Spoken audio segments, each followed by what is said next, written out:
Désormais à Zurich, voici la manière dont un client peut aller voir une prostituée.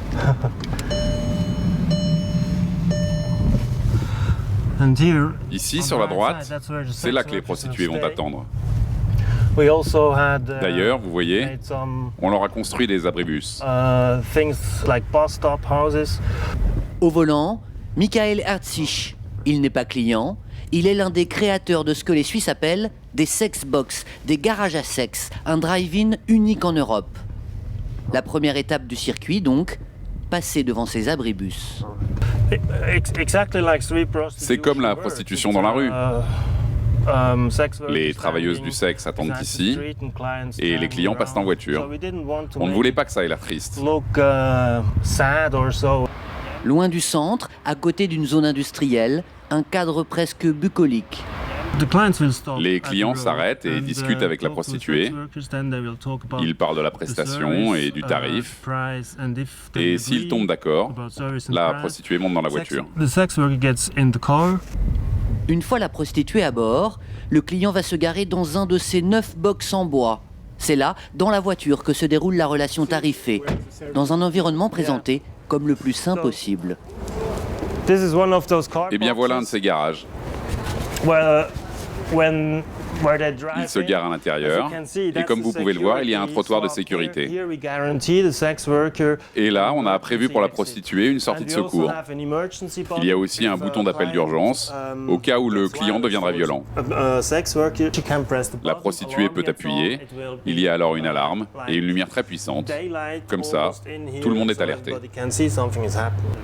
Michael Herzig et la ville de Zurich comptent beaucoup sur ces garages sexuels. Pour les autorités, c'est l'installation la plus spectaculaire d'une politique plus globale pour encadrer la prostitution et lutter contre ses nuisances. En Suisse, la prostitution et les maisons closes sont autorisées. Mais Zurich a dû faire face ces dernières années à un afflux massif de prostituées des pays de l'Est. Les accords avec l'Union européenne permettent en effet aux Hongroises, par exemple, de travailler 3 mois dans le pays en toute légalité. Du coup, les autorités trouvent que la prostitution est devenue trop visible. 2 rues entières en centre-ville sont devenues des artères du sexe. La mairie veut donc inciter les filles du trottoir à quitter le pavé pour exercer dans le drive-in flambant neuf. Aujourd'hui, c'est l'inauguration. Pour attirer ici les prostituées, la mairie doit d'abord faire en sorte que les clients potentiels soient au courant. Du coup, journée porte ouverte.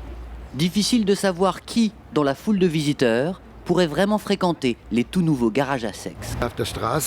Dans la rue, la prostitution attire beaucoup de monde, avec du passage, des voitures, et ça crée beaucoup de problèmes.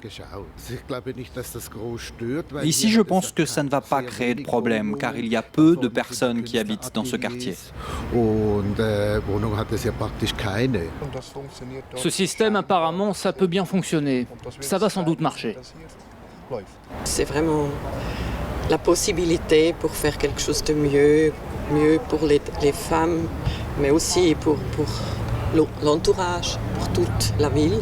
Alors, pour que les prostituées investissent le lieu, Ursula Kocher a installé une antenne de son association de soutien aux travailleurs du sexe. Elle pense même qu'avec son association juste à côté, ce drive-in peut aider certaines filles exploitées à s'extirper des réseaux. Je pense qu'on ne peut pas empêcher qu'il y ait des proxénètes, mais ici on a la possibilité d'être facilement au contact des femmes. Déterminer si les femmes sont victimes d'un trafic, ça prend du temps, il faut installer une confiance. Si elle nous dit quelque chose, si tout porte à croire qu'elle est dans un réseau, on cherchera à la soutenir, on lui fournit toute l'aide possible. Le jour de l'ouverture, la première prostituée est arrivée, plus de journalistes que de clients. Mais à l'abri des regards, une trentaine de filles ont travaillé au drive-in. Depuis 4 jours, les sex-box ne font pas encore le plein. Dans les rues du centre-ville, beaucoup de prostituées assurent qu'elles les utiliseront bientôt. Moi, dans 3 jours, je rentre à Budapest et je reviens en septembre. Et pour vous, c'est mieux la rue ou les sex-box ? Les sex-box.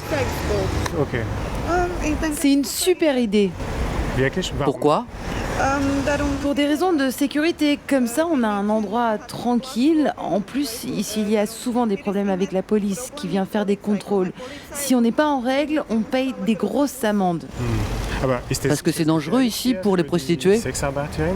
Oui, il y a beaucoup de clients agressifs. Mais d'autres ne veulent pas entendre parler du drive-in.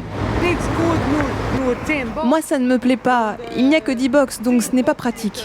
S'il y a beaucoup de filles, on doit attendre. Donc vous ne souhaitez pas travailler là-bas? Non. Alors pour tenter de convaincre les récalcitrantes d'aller au drive-in, il y a l'autre versant de la politique de Zurich, un renforcement des règles et des contrôles pour ces prostituées qui resteraient dans la rue. Depuis cette année, les filles qui veulent travailler à Zurich doivent se faire enregistrer ici, au commissariat. C'est Alexandra Ebb qui leur délivre cette autorisation de se prostituer dans les zones autorisées qui coûte 32 €. Il faut qu'elle vienne au commissariat pour faire une demande avec ce document. Et il y a des conditions à remplir. Elle doit présenter une assurance santé, avoir plus de 18 ans et avoir un permis de travail et de séjour pour la Suisse. Les personnes qui sont autorisées à travailler ici comme prostituées dans la rue reçoivent ce petit document valable 1 an. Il montre qu'elle a rempli les différentes conditions et qu'elle a obtenu l'autorisation. En plus, chaque soir où elle veut travailler, elle doit se procurer un ticket. Un ticket obligatoire chaque soir, délivré par des parcs-mètres. La prostituée est ainsi autorisée à être dans la rue, dans un secteur précis.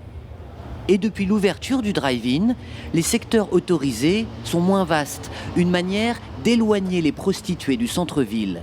Certaines s'inquiètent, celles qui n'iraient pas au drive-in pourraient être poussées à travailler loin des regards, sans autorisation, dans un isolement encore plus important.